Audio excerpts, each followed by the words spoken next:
পরিবার আওয়ামী লীগ থেকে দূরে চলে গিয়েছিল। আওয়ামী লীগের তাসকন্যা লিখেছে, কি লিখেছে যে আমার বয়স তখন 7-8 বছর, আমার বয়স তখন 7-8 বছর। আমি আব্বুর হাত ধরে কাকুর কাছে আমার আব্বু একটি সাদা কাগজ নিয়ে গেল যে ভাইজান, মিয়া ভাই সই করেন, মিয়া ভাই সই করেন। তখন আমার আব্বুকে কাকু বললেন, মুজিব কাকু বললেন যে তুমি কি আমাকে রাষ্ট্রদ্রোহী মামলায় ফাঁসাতে চাও? আমি এই কাগজে যদি সই করি, ও না, উনি জিজ্ঞেস করলেন এই কাগজটি কেন সই করব।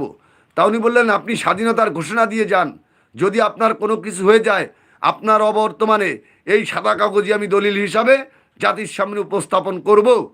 তখন কাকু আমার আব্বুকে ধমক দিয়ে বললেন, তাস তুমি কি আমাকে জাতির কাছে রাষ্ট্রদ্রোহী মামলা খাওয়াতে চাও?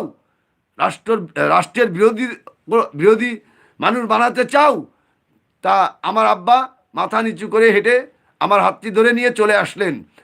রাত্রেই শুনলাম কাকু গ্রেপ্তার হয়েছেন, রাতেই শুনলাম পাকিস্তান বাহিনী থেকে